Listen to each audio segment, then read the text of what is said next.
Bonjour tout le monde, j'espère que vous allez bien. Aujourd'hui on se retrouve pour parler des Misérables réalisés par Lajli. Il faut savoir que ce film a eu le prix du jury à Cannes et que les critiques étaient dithyrambiques. À chaque fois que j'en entendais parler, je n'entendais que du positif, disant que c'était une grosse claque dans la gueule. Et, trêve de suspense, oui.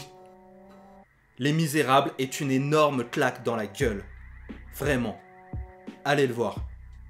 Tout de suite. Avant de rentrer dans le vif du sujet, petite anecdote, le film a été tourné dans la cité dans laquelle je travaille. Du coup, j'ai reconnu le décor, j'ai reconnu les lieux et j'ai même reconnu certains habitants. Et en plus, juste le rang derrière moi, il y avait une bande de gamines qui vivaient dans cette cité-là et qui n'arrêtaient pas de raconter des anecdotes. Ah là c'est ici, lui c'est un tel, lui c'est un tel. Au bout d'un moment, du coup, je leur ai quand même demandé si elles pouvaient chuchoter et elles faisaient beaucoup moins de remarques et beaucoup moins fort. Mais en soi, elles m'ont pas vraiment dérangé parce que c'était sympa leurs remarques et puis c'est comme ça qu'elles vivaient le film, donc je voulais pas non plus être celui qui leur nique leur séance. Elles étaient pas non plus en train de niquer la mienne, donc voilà, des chuchotements de temps en temps, ça me va. Alors déjà, ce qui m'a frappé, c'est dans la première scène du film qui se déroule le jour où la France a gagné la Coupe du Monde en 2017 contre... C'était 2018 2017.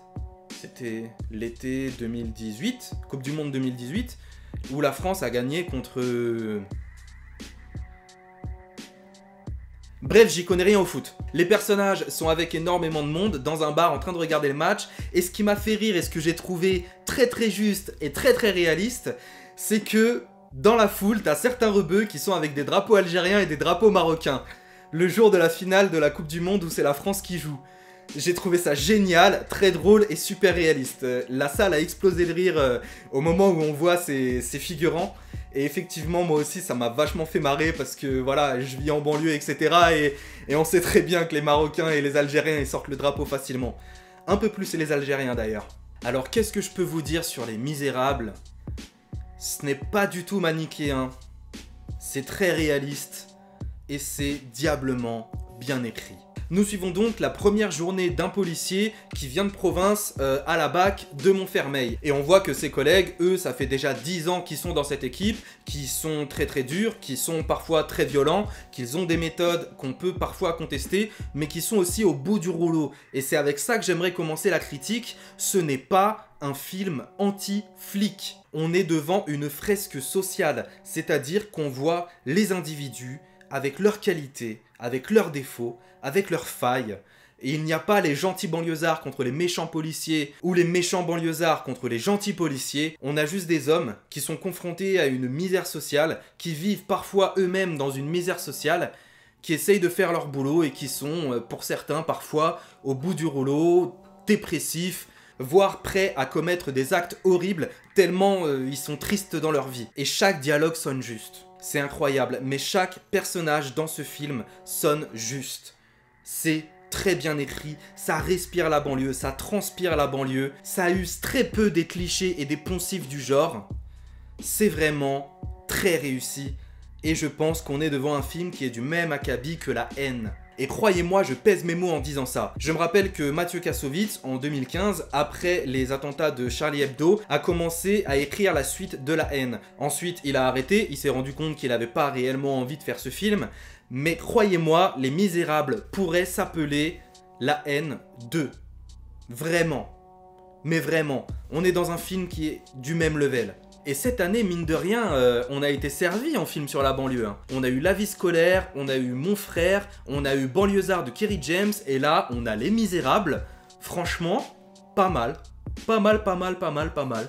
Et ce qui est très surprenant avec Les Misérables, c'est que je crois que c'est le premier film sur la banlieue qui ne possède pas de musique rap. Je crois que c'est le premier. J'y ai réfléchi. Tous les films sur la banlieue que j'ai vus dans ma vie possèdent au moins une musique de rap dans sa bande originale. D'ailleurs, c'est marrant parce que Mon frère et La Vie scolaire ont utilisé tous les deux la même bande originale, c'était la chanson de Shuriken, je crois que c'était Samouraï. Et là, non. Pas un seul instant on entend du hip-hop. Rien.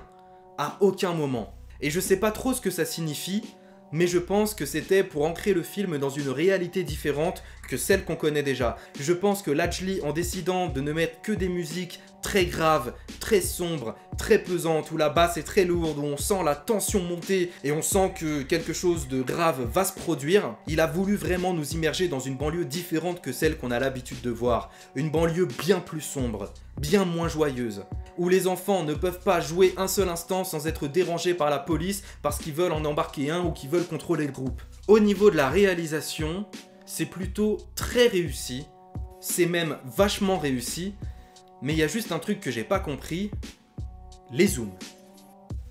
Les zooms, il y en a à la pelle dans ce film. Au début du film, pendant la première demi-heure, je trouvais ça intéressant parce que les zooms, ça permet un petit peu de renforcer la pensée d'un personnage et de nous faire comprendre qu'il se passe vraiment quelque chose d'important pour lui à ce moment-là.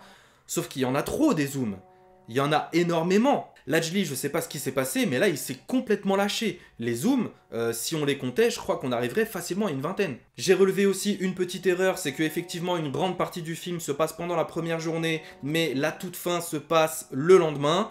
Et les personnages sont habillés exactement pareil, coiffés exactement pareil. En plus, c'est l'été, ils sont en t-shirt. Non, à moins qu'ils aiment vivre dans leur transpiration, quand il fait 35 degrés, tu fais pas ça. Du coup, je sais pas ce qui s'est passé. Est-ce que le film était censé réellement se passer que sur une journée et que au montage, ils se sont rendus compte que ce serait peut-être mieux de faire passer la nuit et de reprendre la suite des événements au lendemain? Je ne sais pas. Peut-être, sûrement même, au vu de l'évolution d'un certain personnage. Je ne spoile pas, mais un personnage évolue grandement pendant cette nuit qui se passe. Et il apparaît très différent le lendemain. Mais bon, ça m'a un petit peu sorti du film, quoi. Les revoir le lendemain, on est en plein été, ils sont habillés exactement pareil. Bon, ça sort un petit peu du film, quoi. Et d'ailleurs, en parlant de la fin, rassurez-vous, je ne spoile pas, mais juste en parlant de la fin, sachez qu'elle m'a fait pleurer. Et je ne pleure pas devant les films. J'ai pleuré que devant 3 ou 4 films dans toute ma vie. Et j'ai 29 ans. J'ai pleuré hier à la fin des Misérables. Et j'étais pas le seul. Je terminerai juste sur une petite anecdote. Il y a un caméo super sympa et super discret de Oxmo Puccino et Vincent Cassel. Et le caméo, je vous dis pas trop comment il est orchestré, il est fait d'une manière particulière, mais il est vraiment sympa et ça fait plaisir à voir. Voilà, c'est tout pour moi. Merci beaucoup d'avoir regardé cette vidéo. Allez voir Les Misérables et comme d'habitude, je vous invite à liker, à commenter, à partager, à vous abonner. Tout ça, vous connaissez la chanson par cœur et mieux que moi en plus. Prenez soin de vous. À très bientôt. Salut!